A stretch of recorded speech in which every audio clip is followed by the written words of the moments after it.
मजबूती देने की सोच के साथ जी राम जी की योजना को लाया गया, जहां पे गरीबों को सशक्त करने की सोच, गांव और शहर की दूरी को कम करने की सोच। महात्मा गांधी जी ने कहा था कि भारत की आत्मा गांव में बसती है। उन गांव को मजबूती देने की सोच के साथ इस योजना को लाया गया है। पर जिस तरीके से इस विधेयक के पारित करने में विपक्ष की भूमिका रही, मुझे लगता है वो पूरी तरीके से शर्मनाक है। आज जिस तरीके से देश की सबसे पुरानी पार्टी ने तमाम पुरानी परंपराओं को रौंदते हुए जिस तरीके से अपना आचरण सदन में दिखाया, ये कतई स्वीकार्य नहीं है। आप विरोध कीजिए, विरोध का अधिकार है आपको। अगर परेशानी है, अपनी परेशानी को आप व्यक्त कीजिए, ये अधिकार है आपको।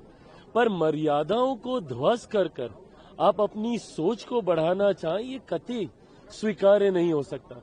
जिस तरीके से चेयर को आज अपमानित किया गया, जिस तरीके से कागज फाड़े गए, उसको हवा में उड़ाया गया, प्लेन बनाए गए कागज के, वो चेयर की तरफ फेंके गए। और हद तो तब हो गई जब कांग्रेस के सांसद चेयर के सामने खड़े हो गए। इस तरीके से मर्यादाओं को तार तार करके आप अगर अपनी बातों को रखेंगे तो ये कतई परंपरा के अनुसार नहीं है और इसको कतई स्वीकार नहीं किया जाएगा।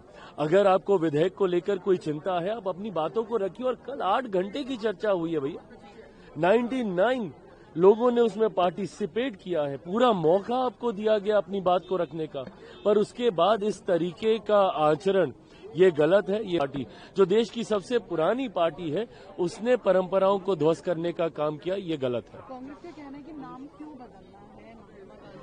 भाई, ये नाम बदलने की बात नहीं है, ये एक नई योजना है, योजनाओं का विस्तार है।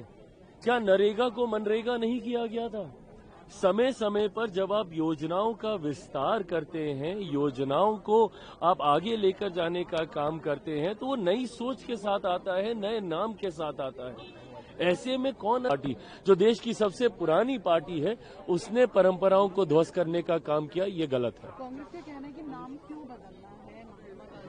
भाई, ये नाम बदलने की बात नहीं है, ये एक नई योजना है, योजनाओं का विस्तार है। क्या नरेगा को मनरेगा नहीं किया गया था?